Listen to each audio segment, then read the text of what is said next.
ખાવા માટે અન્ન નથી અને ખૂબ ભૂખ લાગી છે અને શેરીએ શેરીએ રખડી રહ્યા છે. એટલામાં કોઈ વ્યક્તિ એમને એક પાતરમાં થોડીક ખીચડી આપે છે અને એ ખીચડી ખાવા માટે જ્યારે જણક કોશિશ કરે એટલામાં એક રખડતો બળદ આવે અને એમનો ધક્કો મારે, ખીચડી એમના હાથમાંથી પડી જાય અને એ બળદ એના ઉપર પગ મૂકીને જતો રહે. ધૂળ ધૂસરિત ખીચડી થઈ જાય અને એટલામાં રાજા જનકની ઊંઘ ઉડી જાય. તો રાજા જનક વિચાર કરે કે આમાં શું, હું તો રાજા છું અને હું તો આ સુંદર પલંગ ઉપર સૂતો છું, મને ભૂખે નથી લાગી, મારા માટે તો આટલા સુંદર પકવાન અહીં હાજર છે અને આટલું હોવા છતાં હું તો હમણાં સપનામાં આટલો દુઃખી હતો. તો આમાં સાચું કયું, આ સાચું કે તે સાચું? અને બીજા દિવસે રાજા જનક જ્યારે દરબારમાં આવ્યા તો દરબારમાં ઘણા બધા પંડિતો જ્ઞાનીઓ હાજર હતા. એમની આગળ એમને આ પ્રશ્ન કર્યો કે મને એ બતાવો, આ સાચું કે તે સાચું? કઈ વાત સ્પષ્ટ નહીં કરી, સ્પષ્ટ આટલું જ કહ્યું કે મને આ બતાવો કે આ સાચું કે તે સાચું. તો પંડિતો વિચાર કરવા લાગે કે આનો જવાબ શું, આ સાચું કે તે સાચું? અને રાજાએ કહ્યું કે જ્યાં સુધી તમે મારા આ પ્રશ્નનો જવાબ નહીં આપો ત્યાં સુધી તમને કોઈને ઘરે જવાની રજા નહીં. બધાને અમારી યજ્ઞશાળામાં રહેવાનું, તમારી બધી યજ્ઞની જે કઈ વિધિઓ છે કરી શકો, ઘરે જવાની રજા નહીં. અને એમાં વિદ્વાનોમાં અષ્ટાવક્રના પિતા પણ હતા, જે રાજા જનકના દરબારના વિદ્વાન હતા. એ પણ ત્યાં જ રોકાઈ ગયા. ઘરે અષ્ટાવક્ર બાલક, જેનું શરીર 8 જગ્યાએ વાંકું ચૂકું થયેલું, એટલે જ એનું નામ અષ્ટાવક્ર હતું. એ બાળક બીજા બાળકો સાથે રમવા જાય તો બીજા બાળકો એની હસી ઉડાવે, એનો ખોળખાપન જોઈને. ઘણા લોકો એવા હોય કે કોઈ વ્યક્તિના શરીરમાં કંઈ ખોળખાપન હોય તો એની મશ્કરી કરતા હોય, અને આવી મશ્કરી કોઈ દિવસ કરાય નહીં, કારણ એ ખરાબ કહેવાય. પરમાત્મા એનાથી રાજી નહીં થાય.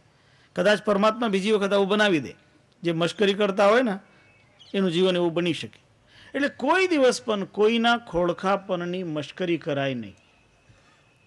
પણ એ બાળકો એ અષ્ટાવક્રની મશ્કરી કરે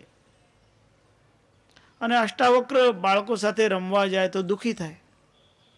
ઘણા વખત સુધી એવું થયું. એક દિવસ તો એ બાળકોએ અષ્ટાવક્રને એમ કહ્યું કે તું અમારી સાથે શું રમે, તારો બાપ તો જેલમાં છે.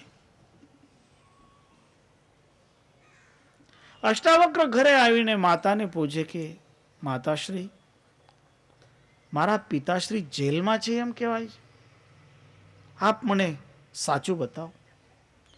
ત્યારે માતા કહે કે દીકરા, વાત સાચી છે, તારા પિતાશ્રી રાજા જનકના દરબારમાંથી ઘરે આવી શકતા નથી, અને એક રીતે આપણે એને વિચારીએ તો એક જેલ જ છે. તો અષ્ટાવક્ર પૂછે કેમ નથી આવી શકતા? તો માતા કહે કે રાજાનો એક કોઈ પ્રશ્ન છે અને એ પ્રશ્નના કારણે રાજા એનો ઉત્તર ન મળ્યો હોવાથી કોઈ પણ વિદ્વાનને જે એક વખત દરબારમાં પ્રવેશ કરે એને બહાર જવા દેતા નથી. તો અષ્ટાવક્ર કહે છે કે હું જઈને ત્યાં જવાબ આપું. 11 વર્ષનો બાલક. માતા કહે કે પુત્ર તું? કે હા, હું જઈને જવાબ આપું. અષ્ટાવક્ર નીકળ્યા, રાજા જનકના દરબારમાં પહોંચ્યા. તો ત્યાં દરબારમાં પ્રવેશ કરતા પૂર્વ એક શરત લગાવેલી હતી. જેને જેટલા શાસ્ત્રોનું જ્ઞાન હોય એટલી વખત ત્યાં સામે રાખેલા નગાડા ઉપર ચોટ કરે. કોઈ એક વેદના જ્ઞાતા હોય તો એક વાર ચોટ કરે, કોઈ બે વેદના જ્ઞાતા હોય તો 2 વખત, કોઈ 2, 3 વેદ, 4 વેદ, જેટલા શાસ્ત્ર 1, 2, 3, 6 શાસ્ત્ર, જેની જેટલી જાણકારી એ પ્રમાણે એના ઉપર નગાડા ઉપર ચોટ કરે. એટલે અંદર જે બેઠા હોય એમને ખ્યાલ આવે કે આટલા વેદ, આટલા શાસ્ત્ર જાણનારો આવી રહ્યો છે. અને અષ્ટાવક્રને કહેવામાં આવ્યું કે મહારાજ, આપ તો વિદ્વાન છો હો, તો આપ કેટલી વિદ્વત્તા તમારી છે, એના માટે આ નગાડા ઉપર ચોટ કરો. અષ્ટાવક્રે હાથમાં લાકડું લીધું અને વગાડવાની શરૂઆત કરી. 1, 2, 3, 4 અને મારવાની શરૂઆત કરી. એટલે અણગિનત જેટલા સભામાં બેઠા હતા વિદ્વાનો એ વિચાર કરવા લાગે, આવો કયો વિદ્વાન કે 4 વેદ 6 શાસ્ત્રની તો એટલી વખત વગાડ્યું. તો બધાની નજર પાછા વળીને કોણ આવે છે એ જોવા માટે, આવા કોણ વિદ્વાન આવે છે. અને એટલામાં અષ્ટાવક્રનો પ્રવેશ થયો. અને અષ્ટાવક્ર તો 8 જગ્યા વાંકા ચૂકા. એટલે ચાલે તો લાગે કે હમણાં પડી જાય એવા વાંકા ચૂકા. અને એવું વાંકું ચૂકું એમનું શરીર જોઈને બધા પંડિતો હસી પડ્યા. રાજા શીખે હસી પડ્યા. અને અષ્ટાવક્ર શાંત ચાલતા ચાલતા ચાલતા રાજાના સિંહાસન પાસે આવી ગયા. ત્યારે બધાની હસી થમી ગઈ. ત્યારે બધાની હસી થમી ગઈ તો અષ્ટાવક્ર પછી જોર જોરથી હસવા લાગ્યા. ખડખડાટ અષ્ટાવક્રે હાસ્ય કર્યું. અને જ્યારે અષ્ટાવક્રનું હાસ્ય થમી ગયું ત્યારે રાજાએ પૂછ્યું કે મહારાજ ક્यों હસતે હો, આપ ક્यों હસે? તો અષ્ટાવક્ર રાજાને કહે કે આપ બતાવો, આપ બધા કેમ હસ્યા? તો એમાંથી એક વિદ્વાન ઉભા થાય ને કહે કે અમે તો એટલા માટે હસ્યા, અમે તમારું આ વાંકું ચૂકું શરીર છે ને એ જોઈને હસ્યા. હવે તું બતાવ, તું શું કામ હસ્યો? ત્યારે અષ્ટાવક્ર કહે કે હું એટલા માટે હસ્યો કે મને એમ હતું કે રાજા જનકનો દરબાર હોય તો એમાં તો બધા વિદ્વાનો હોય અને વિદ્વાનોને રાજા પ્રશ્ન કરતા હોય અને પ્રશ્નોનો જવાબ રાજાને મળતો હોય. પણ અહીં આવ્યા પછી મને ખબર પડી કે કેમ રાજાને જવાબ નથી મળતો. કારણ અહીં તો એકય પંડિત નથી, આ બધા ચમાર છે એટલે હું હસ્યો. અને ચમારોની સભામાં રાજા બેઠો છે.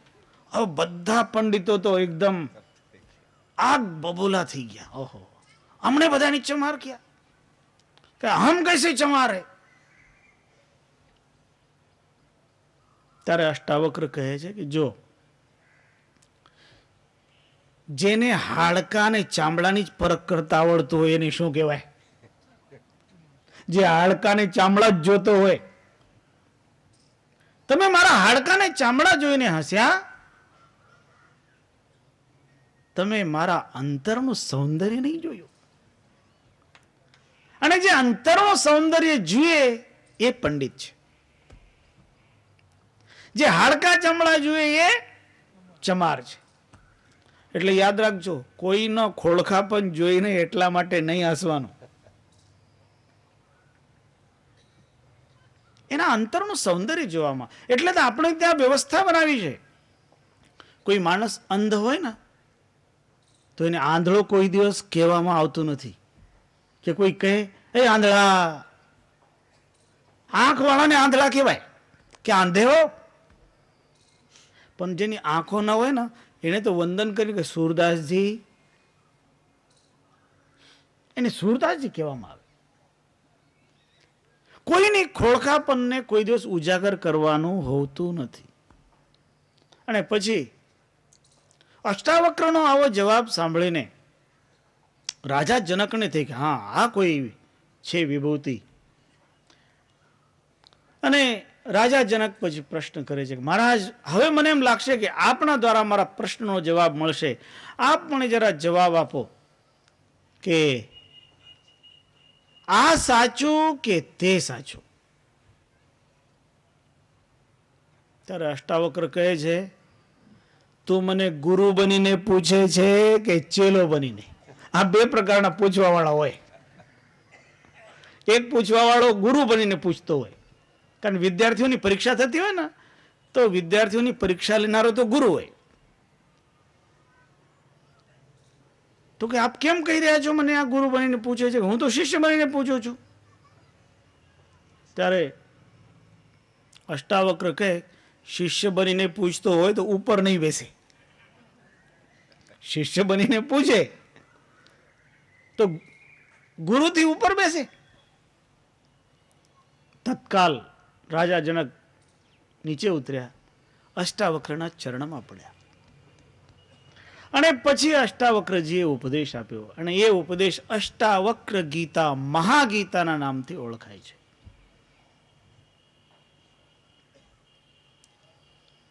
જે ગીતા સામાન્યતઃ લોકો જેના પાઠ કરતા હોય શ્રીમદ ભગવદ્ ગીતા, પણ અષ્ટાવક્રની ગીતા મહાગીતા તરીકે ઓળખાય. એ આપણને અષ્ટાવક્રનું જીવન બતાવે છે કે ઉપરથી કોઈનો ખોળખાપણો એને જોઈને હાસ્ય કરનારા એ સત્યને સમજતા નથી. એટલે અંતરને જોવાનું મહત્વ, તો જે અંતરનું સૌંદર્ય છે એનું મહત્વ છે. અને એ અંતરનું સૌંદર્ય માનવીના ભીતરમાં પ્રગટ થાય છે જ્યારે એનો અંતર પ્રફુલ્લિત થાય, પ્રસન્ન થાય. અને એટલે માનવીએ કાયમ રાજી રહેતા શીખવું જોઈએ, કાયમ રાજી રહેતા શીખવું. અને જેને સાચી રીતે ગુરુ કૃપાનો પ્રસાદ મળ્યો હોય એના અંતરમાં એ પ્રસન્નતા રહેતી હોય. પ્રસાદસ્તુ પ્રસન્નતા, એ પ્રસન્ન કરે, અંતરને પ્રસન્ન કરે. અને જ્યારે અંતર પ્રસન્ન થઈ ગયો હોય ત્યારે એના સુખની કઈ તુલના. એ સાધક પરમ સુખી બનતો હોય છે. અને એટલો જ નહીં કે એનું સુખ એટલું વિશિષ્ટ હોય, એની ધન્યતા એટલી વિશિષ્ટ હોય કે જે પોતાને ખૂબ મોટા મોટા ગણતા હોય એ પણ એની આગે ક્ષુલ્લક થઈ જાય છે. સાર નામ પરમ તત્વમ સ્મર્યતે ચ યદા નરૈ બ્રહ્માદયસ્તદગ્રેહી વર્તન્તે કિંકરા ઇવ. એટલી મહિમા એની વધે કે દેવતાઓ પણ એ ક્યારે દર્શન આપે એવા વિભૂતિ, એવી કામના કરતા હોય. કબીર સાહેબની વાણીમાં એક સાખી આવે,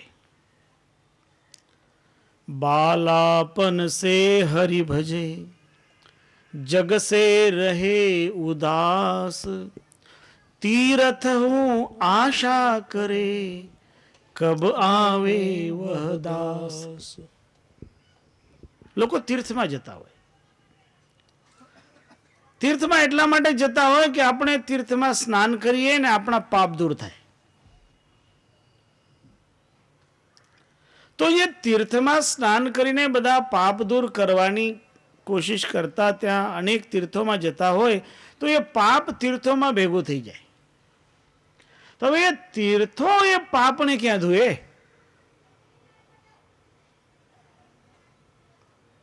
એટલે જ્યારે કોઈ એવા સંત, એવા કોઈ વિભૂતિ એ તીર્થમાં જાય તો એ તીર્થોના પણ દોષોને દૂર કરે. તીર્થ પણ આશા કરે કે ક્યારે એવો મહાપુરુષ આવે જે બાલ્યાવસ્થાથી જ પ્રભુના ચરણોમાં સમર્પિત રહીને જીવતો હોય અને જગતને સત્યનો રસ્તો દેખાડતો હોય અને જગતમાં ક્યાંય પણ કોઈ પ્રકારની આસક્તિ ન હોય. જગસે રહે ઉદાસ. એ ઉદાસીનતા એવી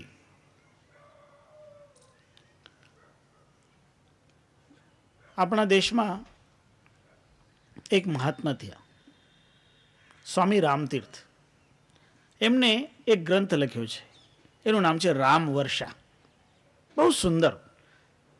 સ્વામી રામતીર્થ ઉર્દુના બડા અચ્છા વિદ્વાન હતા, એટલે બહુ સારી રીતે ઉર્દુમાં એમની કવિતાઓ છે. એ સ્વામી રામતીર્થ એકવાર પ્રયાગરાજ ગયા અને અહીંયા પ્રયાગરાજમાં કોંગ્રેસનું એક સંમેલન હતું અને એ સંમેલનમાં ત્યારે જે આયોજનો થતા હતા ને, એમાં જે લોકો આયોજનમાં ભાગ લેતા હતા એમાં બહુ સારા સારા વિદ્વાનો, અને એમાંના એક વિદ્વાન હતા પંડિત મદન મોહન માલવીય. એ પણ એમાં હાજર હતા. પંડિત મદન મોહન માલવીય, પંડિત જવાહરલાલ નહેરુ, પંડિત મોતીલાલ નહેરુ, એ બધાની ઉપસ્થિત.